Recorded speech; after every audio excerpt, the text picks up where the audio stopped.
नमस्कार साथियों, इस विशेष प्रेस वार्ता में आप सभी का स्वागत है। एक अत्यंत महत्वपूर्ण मुद्दे पर अभी राहुल जी आपको संबोधित करेंगे। Rahul ji. Are they going to put this stuff up here? Srivatsa? Are you putting this up here?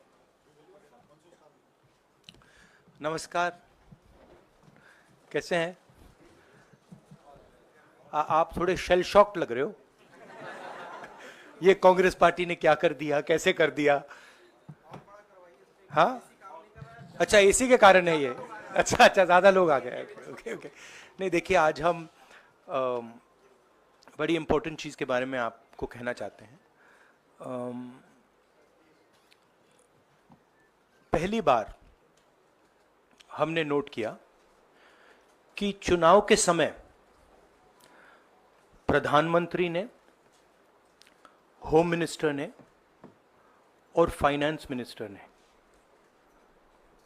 Stock market पर टिप्पणी दी। प्रधानमंत्री ने 2-3 बार, 4 बार देश को कहा कि स्टॉक मार्केट तेजी से आगे बढ़ने जा रही है। होम मिनिस्टर ने सीधा कहा कि 4 जून को स्टॉक मार्केट आसमान में जाएगी, लोगों को खरीदना चाहिए। और यही मैसेज फाइनेंस मिनिस्टर ने दिया। फर्स्ट, ये आज थोड़ा हम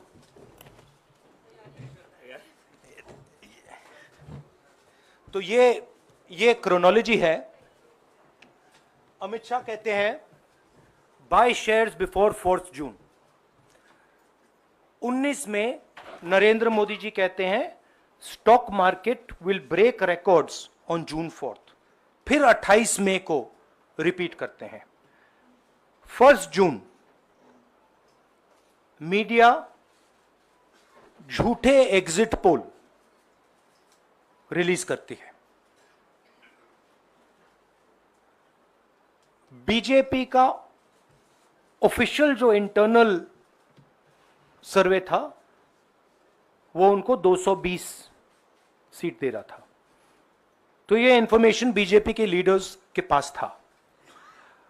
इंटेलिजेंस एजेंसीज ने 200 और 220 के बीच में सरकार को बताया था कि उनकी सीट्स आ रही हैं। 3 जून को स्टॉक मार्केट सारे रिकॉर्ड तोड़ देता है और 4 जून को खटाक से स्टॉक मार्केट अंडरग्राउंड चला जाता है। अगला स्लाइड दिखाइए जरा। ये देखिए, 31 मई massive stock activity, more than double what was there on 30th, more than double what was there on 29, 28। ये अनोमली देखिए। ये कौन लोग हैं? ये वो लोग हैं जो जानते हैं कि कोई ना कोई घपला हो रहा है। हजारों करोड़ रुपए यहां पे इन्वेस्ट हुए हैं, फॉरेन इन्वेस्टर्स ने इन्वेस्ट किए हैं। और उसके बाद 30 लाख करोड़ रुपए का लॉस होता है। किसका लॉस होता है? रिटेल इन्वेस्टर्स का लॉस होता है। तो ये जो आप देख रहे हैं, हिंदुस्तान की स्टॉक मार्केट की हिस्ट्री का सबसे बड़ा स्कैम है। और इसके बारे में हम कुछ सवाल पूछना चाहते हैं।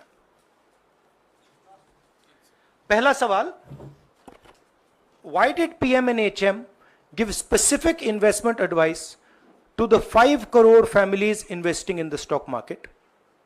Is it their job to give investment advice? Second, why both interviews were given to the same media house owned by the same business group, which is also under SEBI investigation for manipulating stock market? Third, what is the connection between the BJP, the fake exit pollsters and the dubious foreign investors? who invested one day before the exit polls were announced and made a huge profit at the cost of 5 crore families. We demand a JPC into this. We are absolutely convinced that this is a scam.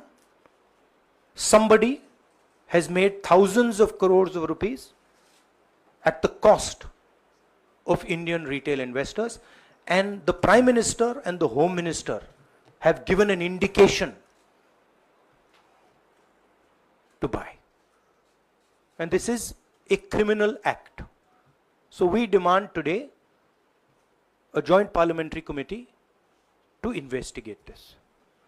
मैं हिंदी में बोल देता हूं, प्रधानमंत्री ने देश की जनता को इन्वेस्टमेंट एडवाइस क्यों दी, और 5 करोड़ परिवारों को जो इन्वेस्ट करते हैं उनको प्रधानमंत्री ने, होम मिनिस्टर ने स्टॉक खरीदने का आदेश क्यों दिया। दूसरा, दोनों इंटरव्यूज जो किए गए थे वो अदानी जी के जो चैनल्स हैं उनको दिए गए थे, उन पर सेबी का इन्वेस्टिगेशन हो रहा है, तो उन चैनल्स का क्या रोल है।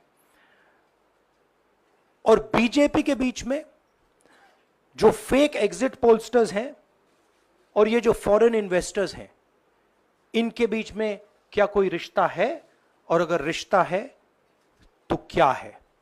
हम जेपीसी चाहते हैं, हम इन्वेस्टिगेशन चाहते हैं, और देश इसकी सच्चाई जानना चाहता है। धन्यवाद। शुक्रिया Rahul ji.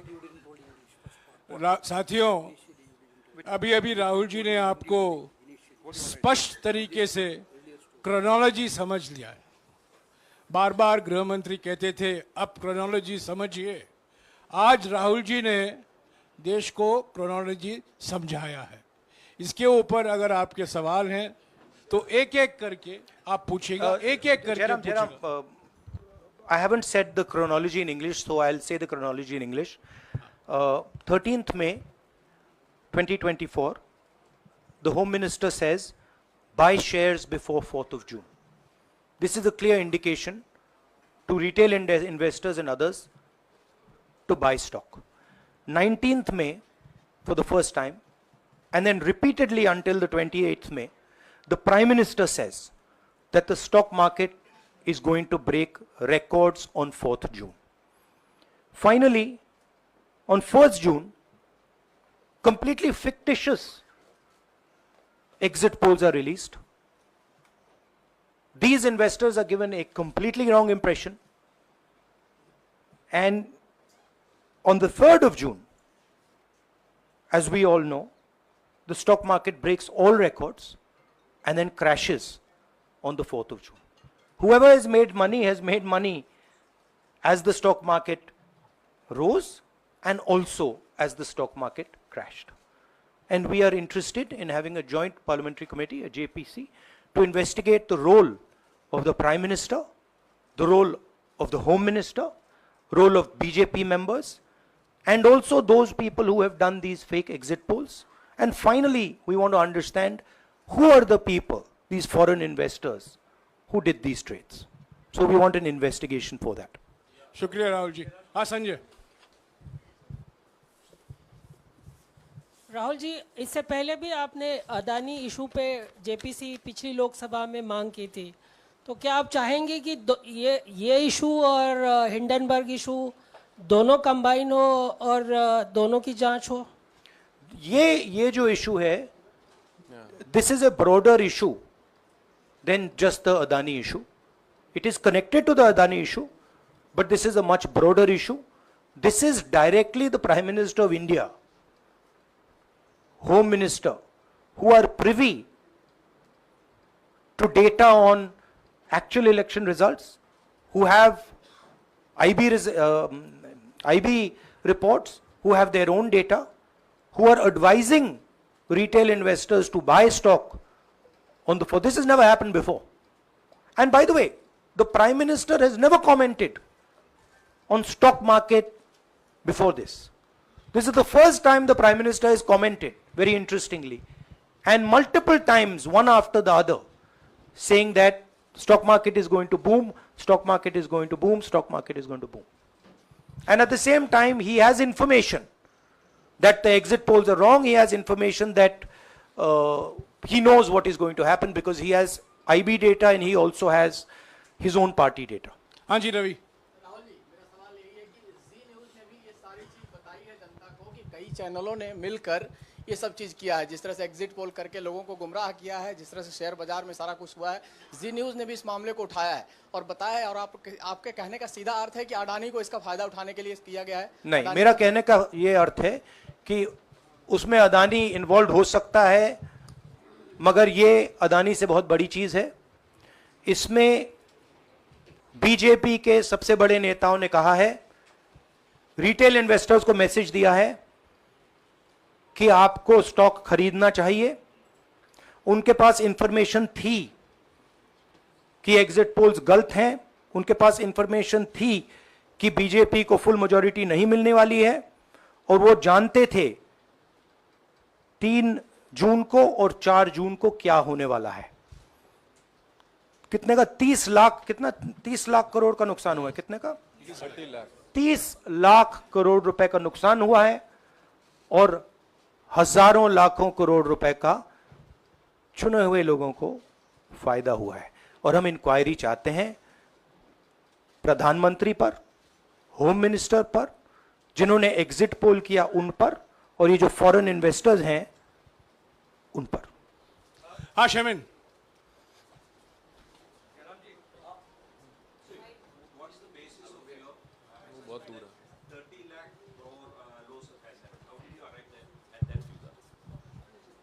Do you want to explain?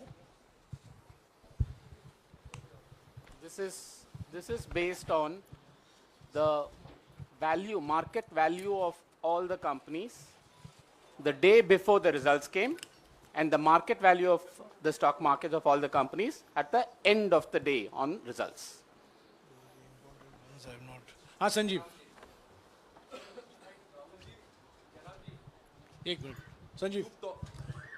Rahul ji, you've talked about, are you alleging the involvement of the Prime Minister and the Home Minister? Yes. And whose money is it? Yes, Are you that, saying that it is what their I am saying. money? I am saying that people very high up in the BJP have carried out this scam. I am saying they had partners who carried out these exit polls. We would like to know if these exit polls were actually carried out, if people were actually sent out, and we'd also like to know the methodology of these polls. We'd like to understand who these investors are. We have some sense of who these investors are. So we are not just speaking out of the air. We are confident that if an investigation is done, interesting things will be revealed. And we think the Prime Minister and Home Minister are directly involved in this. हाँ Siddharth. Companies की भी आपको लगता है जांच होनी चाहिए जिनके शेयर बहुत अप गए, जिनके सबसे ज्यादा शेयर खरीदे गए और जिनके शेयर उसके बाद में बीच में बेचे भी गए, तो उन कंपनीज का भी को भी इस दायरे में आना चाहिए, आपको लगता है? हमारा कहना है कि यहाँ पे बड़ा क्लियर है कि स्कैम हुआ है। प्रधानमंत्री ने डायरेक्टली कहा है, होम मिनिस्टर ने डायरेक्टली कहा है, इंडिकेट किया है जनता को कि स्टॉक मार्केट ऊपर जाएगी। होम मिनिस्टर ने तो साफ कह दिया कि खरीदना चाहिए, और जब प्राइम मिनिस्टर और होम मिनिस्टर और फाइनेंस मिनिस्टर ऐसी बात करते हैं तो उसका रिएक्शन आता है, लोग उसको बिलीव करते हैं। तो बिल्कुल क्लियर है कि इन 3 लोगों ने कहा है। यह भी क्लियर है कि इनको मालूम था कि रिजल्ट 400 का नहीं है, 300 का भी नहीं है। तो ये हम पता लगाना चाहते हैं, उसमें आप जो कह रहे हो वो भी शामिल है।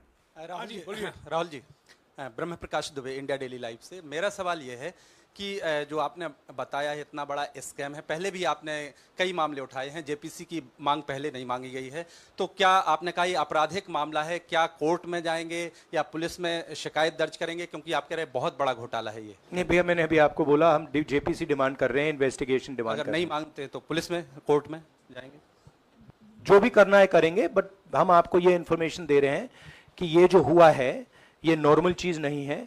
इसमें प्रधानमंत्री ने इंडिकेशन दिया है, होम मिनिस्टर ने इंडिकेशन दिया है, फाइनेंस मिनिस्टर ने इंडिकेशन दिया है, अदानी जी के चैनल्स के थ्रू इंटरव्यूज किए हैं, और फाइनली लोगों ने इन्वेस्ट किया है, लोगों ने फाइनेंशियल एक्शन लिया है, कंपनीज ने शेयर खरीदे हैं। इसी विषय पर, एक मिनट, इसी विषय पर, इस स्टॉक मार्केट घोटाले पर ही हम सवाल ले रहे हैं। मौसमी, इसी विषय पर कीजिएगा बस। एक मिनट, आ रहा हूं यार, एक मिनट, राहुल जी, एक करके आ रहा हूं यार। राहुल जी, हम लोग ने पहले भी देखा है कि आप लोग ने कई बारी जब सेशन होता है तो सत्ता पक्ष और विपक्ष आमने सामने होता है, जेपीसी की मांग होती है और सेशन पे सेशन वॉश आउट हो जाते हैं और जनता का पैसा वेस्ट होता है। तो क्या आपको ये तो लगता है बीजेपी की लाइन है। तो क्या नहीं, मतलब जनता का पैसा के सेशन वाटर आप ऐसी टी शर्ट ले लो ना एक, मैं आपको दे दूंगा, जरूरत नहीं है। उनका वो सिंबल दे दूंगा आपको, ये राहुल उनकी जी, लाइन है। सवाल आपको पसंद नहीं आए वो अलग बात है, पर आपको किसी नहीं, की सवाल मुझे बहुत पसंद आ रहा है। इस तरह से उंगली उठाने की जरूरत नहीं है। आप चेक बहुत अच्छा लग रहा है, बोलिए। बीजेपी का बैच पहनने की आप जरूरत सवाल नहीं। पूछे ना, सवाल नहीं, आपको भी जयराम साहब ये बोलना नहीं, चाहिए, सवाल गलत पूछे, बात है। सवाल पूछे। मेरा बस ये सवाल था कि जेपीसी की मांग पे कई बारी कामकाज ठप हो जाता है, तो क्या आपको लगता है कोई और भी राह आप लोग सड़क की राह इख्तियार कर सकते हैं, क्योंकि ये आम आदमी का पैसा है। हम जनता को एक रियलिटी बता रहे हैं कि यहाँ पे क्लियरली एक स्कैम हुआ है। यहाँ पे प्राइम मिनिस्टर ने इंडिकेट किया है, यहाँ पे होम मिनिस्टर ने इंडिकेट किया है, यहाँ पे फाइनेंस मिनिस्टर ने इंडिकेट किया है। नॉर्मली बीजेपी की ये पोजीशन होती है कि जब भी हम कोई मुद्दा उठाते हैं तो हम पार्लियामेंट का टाइम वेस्ट कर रहे हैं। वही पोजीशन आपने अपनाई है, इसीलिए मैंने आपसे कहा कि देखिए आप बीजेपी की पोजीशन ले रही हैं। रियलिटी, एक सेकंड, रियलिटी ये है कि हम जेपीसी करवाएंगे। अब ऑपोजिशन में बहुत ज्यादा ताकत है, बहुत ज्यादा स्ट्रेंथ है, और पूरा जो पार्लियामेंट की सिचुएशन है वो बदल गई है। हाँ जैनेंद्र, जेपीसी की मांग जो आपने की है वो तो पार्लियामेंट सेशन में होगी, लेकिन ये जो आम निवेशक हैं देश भर के जिनका 30 लाख करोड़ डूबा है, उनमें कर्नाटक के, तेलंगाना के, हिमाचल के भी लोग होंगे। तीनों राज्यों में आपकी सरकार है, क्या राज्य की जो जांच एजेंसी है उसके जरिए आप जो उन राज्यों के निवेशकों का कम से कम पैसा डूबा है, ये जो आप पूरे नेक्सस की बात आप कर रहे हैं, गुमराह करने की बात कर रहे हैं, क्या वहां से कोई कार्रवाई की हम उम्मीद कर सकते हैं? सोचा जा सकता है, बट ऐसी चीज के लिए शायद जेपीसी सही औजार होगा। हाँ Ranjita, last question. Ranjita, okay, Mohit is asked, Ranjita यार आप पूछते रहे। मोहित चलो। आपको ऐसे सर मैं He's upsetting me. सर मैं मोहित आपने चमत्कार किया, पूछ लीजिए। सर मैं मोहित हूँ न्यूज नेशन से। नहीं, जानता हूँ। सर लगातार पिछली घोटालों में भी आपने जेपीसी की बात की थी, आपने हर जांच की बात की, और ये एक बड़ा घोटाला सामने आया, इसमें भी आप जेपीसी की मांग कर रहे हैं। कितनी उम्मीद है कि लोग जेपीसी की ये लागू करेंगे? आपको क्या लगता है कि ये जेपीसी लागू करने वाले, अगर नहीं करेंगे फिर क्या करेंगे आप लोग? नहीं, हम प्रेशर लगाएंगे, डालेंगे, बट मुझे लगता है कि जो पहले राजनीतिक सिचुएशन थी, जिस इंप्यूनिटी के साथ प्रधानमंत्री पहले काम करते थे, मुझे लगता है वो अब खत्म हो गया है, तो दूसरा नतीजा आएगा। राहुल जी, ये आखिरी है क्या, और दो लेंगे? ये आखिरी है। आखिरी नहीं, आखिरी हो गया, इन्होंने कह दिया आखिरी। ओके रंजीता।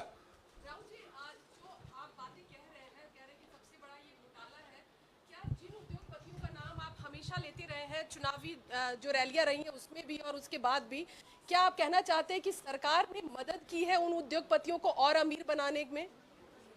नहीं, मैं कह रहा हूं, मैं सिर्फ सरकार की बात नहीं कर रहा हूं, मैं दो इंडिविजुअल्स की बात कर रहा हूं। प्रधानमंत्री ने और हिंदुस्तान के सब रिटेल इन्वेस्टर्स जिनको नुकसान हुआ है, मैं आपसे बोल रहा हूं, आपको यह बात समझ आ जाएगी। आपका पैसा गया है, आपकी कमाई गई है, आपको नुकसान हुआ है, और इसमें करोड़ों युवा हैं जो ईमानदार हैं, तो नरेंद्र मोदी जी ने, अमित शाह जी ने आपको मैसेज दिया कि 4 तारीख को स्टॉक मार्केट आसमान छुएगी, और आपने उन पर भरोसा किया। मगर सच्चाई यह थी कि नरेंद्र मोदी को मालूम था कि 4 जून को स्टॉक मार्केट आसमान नहीं छुएगी। 4 जून को स्टॉक मार्केट का जबरदस्त नुकसान होने जा रहा है, क्योंकि उनके पास इंटेलिजेंस की रिपोर्ट थी और बीजेपी का जो इंटरनल असेसमेंट था 220 सीट का, वो उनके हाथ में था।